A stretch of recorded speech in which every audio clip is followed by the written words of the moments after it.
Ganun din siguro, pang 110 na rin siguro. Oo, sige. Kaya mahina. Okay mga Korsky, meron tayong gawa dito. Smash 110, so marami nang gumawa. So ito yung mga full wave nila. Ngayon, 110, 115 po ere. Ngayon, ang pinagtataka ko lang, yung stator, okay naman. Pero ang hina niya magkarga. Kasi, para aware din sa iba, no, yung mga nagpapalit ng stator, wag po naman sana palit lang ng palit. Dapat aalamin nyo muna yung dati, yung standard. Wag yung, hindi po pwede kasing pag-uubrahin lang natin yan. Ang layo ng gap ng stator mga Korsky. Malamang pang 110 tong ano, tong nilagay nilang ano, stator coil. Layo yan, napakalayo. Napakalayo ng gap. Hindi siya magkakarga ng maayos pag sobrang layo. Ayan na, dinigit ko na yan. Ayan, nakadulo na to. Dulo na yan ha. O, ayan na, layo pa rin o. So ito mga Korsky, kung para sa mga nagpo-full wave ano, pag pinalitan niya yung stator, sisiguraduhin niyo po yung ilalagay niyo yung stator. Kawawa naman yung customer, nakailang gas. Ilang pa yung stator na to? Dalawa, no? Dalawang stator, no?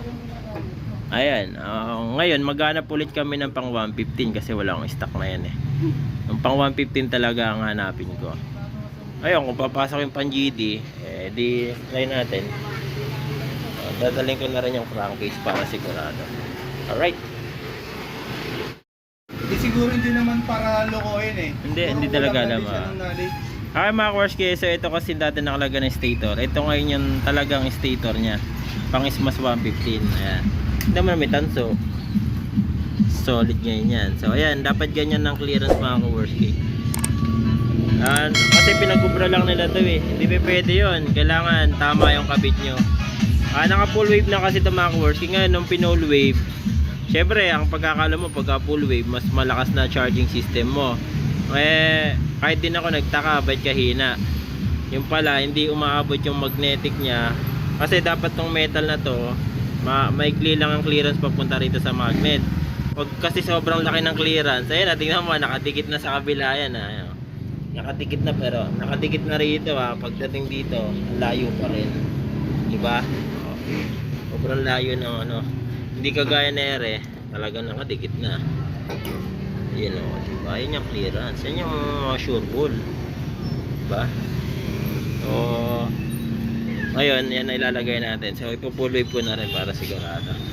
Para aware lang din mga Korsky, mga nagkakabit na stator. Kasi maraming kapares mga Korsky eh.